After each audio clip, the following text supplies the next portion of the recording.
Closing market comments for Tuesday, December the 8th. Grains were lower across the board today with just very little fresh news to drive this market. As the old saying goes, the bull needs to be fed every day, and we haven't had anything for announcements to help it. No new export sales have been made for several days, so nothing on that side to help. We did have China talking about, or the U.S. talking about sanctions with Chinese officials, on Chinese officials. China announced today that if we do that, they will retaliate against the U.S. Hopefully that won't be in grain, but we'll have to see.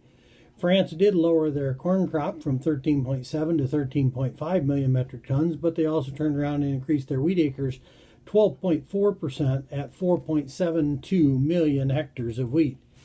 The dollar today was up again. This is the second day in a row. The dollar's been a little stronger, up 166 points, but in recent days, the real has been much stronger and has actually been gaining on the dollar. So the level of reals versus dollars has gone negative for Brazil, positive for us. So it's keeping us very price competitive in the world.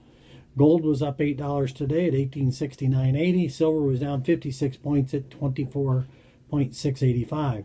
Crude oil was down 11 cents today at 45.64. We seem to be trading crude in that range of $44 to $47, and we're just kind of waiting to see what's going to drive this thing.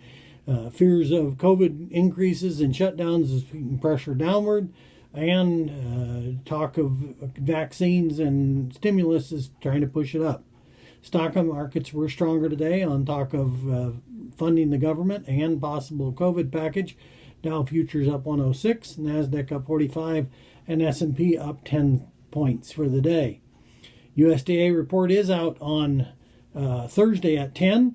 The traders are being told that the USDA will not make any production changes in this report, which is typical for December. The only changes will be on usage.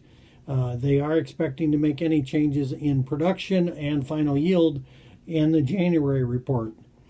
The traders are expecting a drop in the soybean carryout from 190 to 169 million, with a range of 120 on the low to 221 on the high, which would be above last month.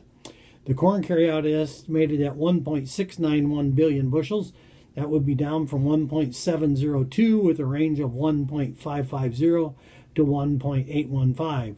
Wheat carryout is predicted to be unchanged today, 177 million, but traders have a range from 850 to 917.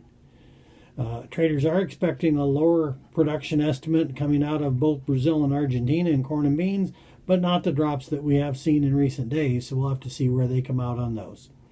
All right, thanks for watching. Have a good weekend.